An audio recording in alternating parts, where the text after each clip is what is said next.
What if you don't remember that cool formula that I just gave you? You can go to Perdue Owl. Perdue Owl is, and it's this one right here. Perdue Owl is a wonderful resource to use at any point in your life if you need to write a paper. Let's see if I could, I don't want that.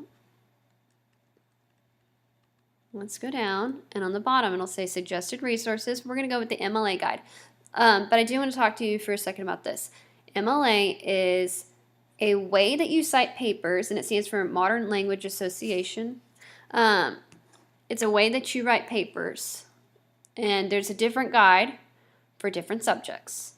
MLA is English, APA psychology, I think sociology, maybe anthropology. I'm not quite sure on the last one, but I'm pretty certain that it's definitely psychology, and it might also be education. Chicago, also called Turabian, is for history. I'm familiar with Chicago and Turabian, and I'm familiar with MLA, but I've been told that APA is not that hard to do. So just wanted to let you know I'm teaching you MLA, but APA also exists and Chicago also exists. All they are different ways that you format your paper and give credit to the sources that you find. Okay? All right, so we're going to scroll down. We are going to do conduct research, research and citation resources. Well, that was just a circle.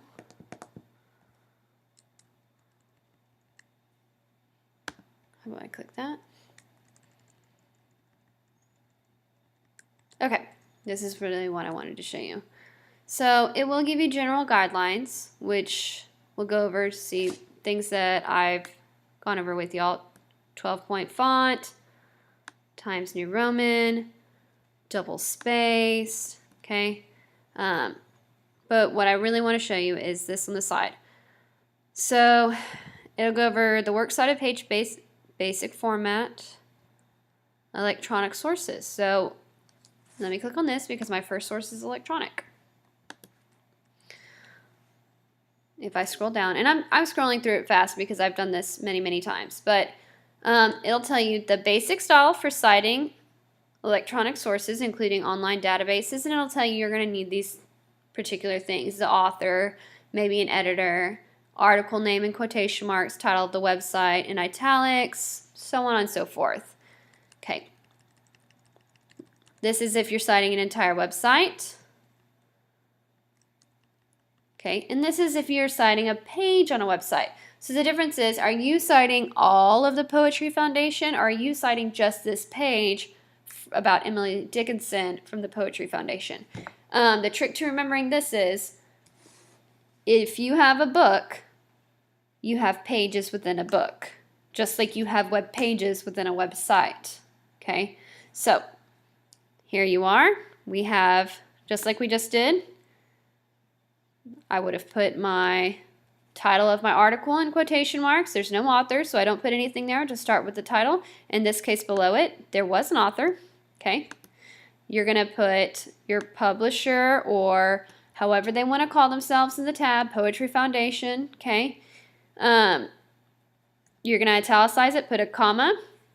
They gave a date as to when that information was published. I don't think that our source did. And then I put a comma. I'm going to list the URL. And then if your professor or your teacher wants this accessed, that's the date that you found it. Okay? So that's a skinny on citing an electronic web page or website. And if you are looking to cite other things, article on a web page, article on an online scholarly article, I'll give you some more information about that later. But see, you can even cite a tweet, a YouTube video, a comment. You know, people like to comment. Now you always have something to say. All right. There are other things that you can cite too. Let's say, for example, that you wanted to cite trying to see. Not a periodical. Other common sources. Let's say that you wanted to cite a documentary that you found on Netflix, or you wanted to cite a, well, that's not what I wanted. Go back. Okay. An interview. Some people have mentioned to me that they'd like to interview a person. This website would show you, and this is listed under other common sources. Okay. Published interview, like NPR. Speeches, lectures, other oral presentations. Okay, so maybe you wanted to do a TED Talk. Painting, I don't think y'all are doing that. Song, maybe you wanted to cite all of Beyonce's Lemonade album. It gives you that. Film or movie, okay? Let's say that this is, so the difference between what I'm going to show you right now, because this is a film or movie, this is if you went to the store, you bought a DVD, and you watched it, okay? That's citing a film or movie. But if you are citing it through Netflix, it's something different, okay? It's right here. Netflix, Hulu, Google Play. Maybe you're going to cite all of The Office, okay? It would have that down there. Maybe you want to cite a broadcast TV or radio program. Podcast is probably in here somewhere. There it is, okay? So again, these are all listed on the Perdue Owl website, but they're listed under other common sources, okay? So what you're going to have to do is they'll give you the little formula, and you need to be able to look up those particular parts of the formula. And if you have trouble finding something like the publisher, which is probably going to be, I think that's what kids always struggle with, is finding the publisher, and let me know and I'll help you out with that. But normally you can find it on the About Us part of their website, or sometimes on the very, very bottom. But sometimes websites do that thing where it just continually loops and just feeds you a new story, and that's when you need to click on the About Us. So that's how you write the MLA citation, okay? Here's what you're going to do next.